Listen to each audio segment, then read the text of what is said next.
El terror es nuestro. Historias y personajes que han trascendido en la imaginación de los mendocinos de generación en generación. Una historia que mi abuela nos contaba frecuentemente, que ella tenía una prima que era más grande que ella. Cuando mi abuela tenía unos 13, 14 años, su prima ya era una joven. Y esa prima vivía en esos caserones viejos.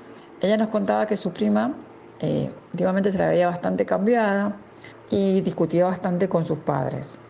En esas discusiones, ella les decía que tomaría una decisión terrible, que quería morirse, y entonces ellos sabrían por qué se sentía así. Al tiempo, su prima decide suicidarse.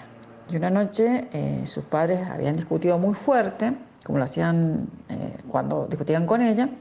Su padre salió al patio, se sentó bajo un árbol que había en el patio y fue ahí cuando sintió la voz de la chica que le decía que no discutiera y que entrara a la casa. Se dio vuelta y la vio. No fue la primera vez que la vieron, ni la última. Fue una tarde cuando su madre y mi abuela con su hermana estaban tomando mate en el patio, la vieron aparecer.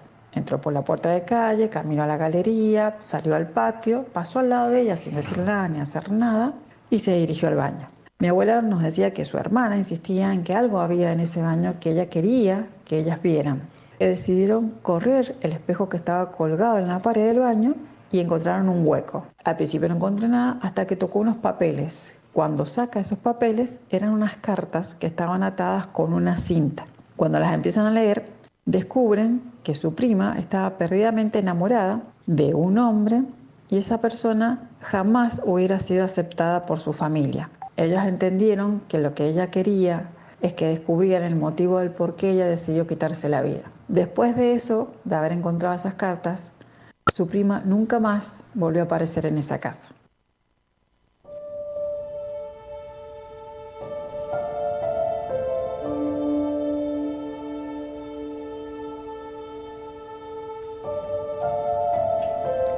Con poco más de 10 años, las hermanitas Juana y Flora esperaban el domingo con impaciencia.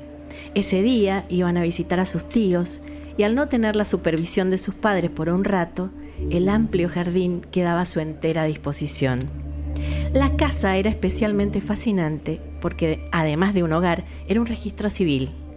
El padre de familia era el jefe de esa dependencia y por eso la amplia casona de la calle Mitre de Ciudad se le había cedido como hogar familiar, al margen de las dependencias específicas para su trabajo. Leonor, la única hija del matrimonio, había cumplido 20 en ese año, 1930, y también trabajaba en el registro civil, lo cual le permitía a su padre vigilarla de cerca. Creía que su belleza era casi una amenaza, porque veía a los hombres cambiar de actitud al acercarse a su escritorio, cómo le sonreían e intuía las perversas intenciones que los guiaban. Sí, esa belleza sería su perdición si no la vigilaba. Pero lo más notable en ella era la gentileza de su carácter, que se volvía temeroso y sumiso frente a la autoridad paterna. La joven ensayaba justificaciones amorosas ante la conducta controladora y abusiva de su padre, diciéndose a sí misma que al ser única hija, él había concentrado en ella todos sus miedos, pretensiones y cuidados. La dinámica familiar cambió cuando el padre anunció que había elegido al futuro esposo de Leonor, un muchacho trabajador que no solo había heredado el negocio de su padre, sino que lo había multiplicado en propiedades y fincas en varios departamentos de la provincia. La madre guardó silencio. Sabía que no podía intervenir en este tipo de decisiones, en realidad, en ningún tipo de decisiones. Ninguno de los dos esperó la reacción de la joven. Se acercó hacia su padre mirando el piso, como contando los pasos que la separaban de un abismo, y recién, al ver los zapatos de su papá, levantó la cabeza, lo miró a los ojos y le dijo con inusual determinación: «Prefiero estar muerta a casarme con ese hombre», y desató el infierno. Todos los días discutían y el padre en más de una ocasión perdió los estribos con su hija, con la pequeña que siempre lo miró con admiración, que nunca objetó sus decisiones. Leonor ahora era una desconocida que le gritaba que nunca se iba a casar, que se iba a escapar, y nunca más sabría de ella. La joven fue perdiendo peso y parte de su cordura. Las discusiones eran ahora de a tres, porque la madre no podía permanecer impasible ante la creciente fortaleza espiritual de su hija, que sin embargo perdía sus fuerzas físicas en cada enfrentamiento. El padre dio el golpe final al fijar la fecha de casamiento y le advirtió que ella iba a estar en la iglesia el día indicado, viva o muerta, ya que tantas veces lo había amenazado con esa cruel advertencia. Leonor no respondió y se fue a su habitación.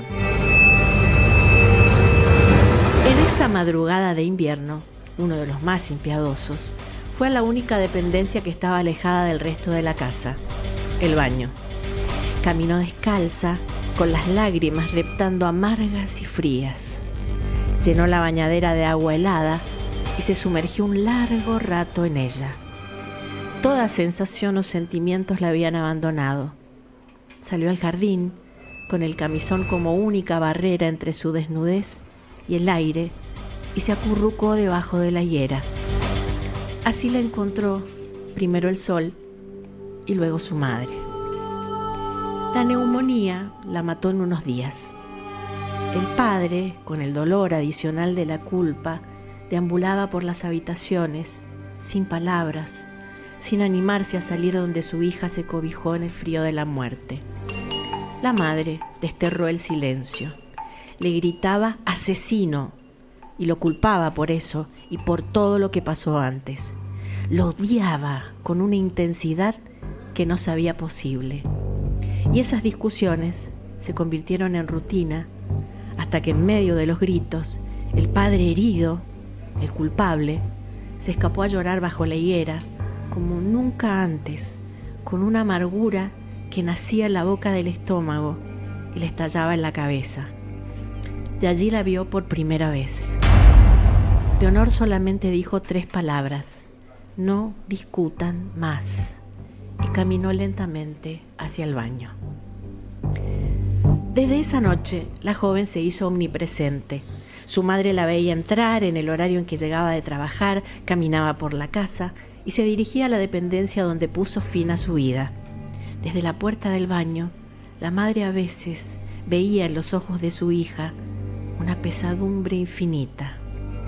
Muchos más, como las pequeñas Juana y Flora, la vieron en su derrotero ininterrumpido desde la puerta de calle al baño.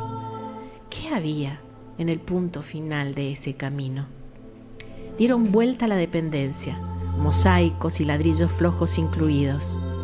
La madre se miró al espejo y no pudo reconocerse en la imagen de esa mujer hecha pedazos. Algo la impulsó a correrlo y allí estaba, en un hueco, prolijamente atado con una cinta azul, había un puñado de cartas. Allí estaba el nombre del amor que la joven nunca pudo pronunciar, porque estaba condenado desde el inicio.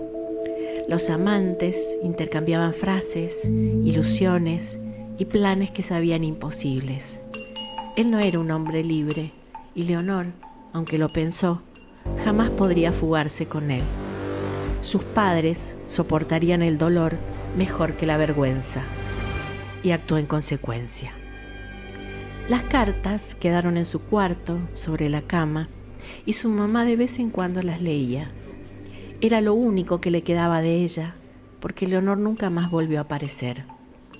Esa historia de amor imposible era el testimonio de lo que se esperaba aquellos días de una hija: obediencia y lealtad. Su madre deseaba que Leonor al menos esa vez los hubiera enfrentado hasta el final. Ahora sería la orgullosa madre de una hija rebelde y viva.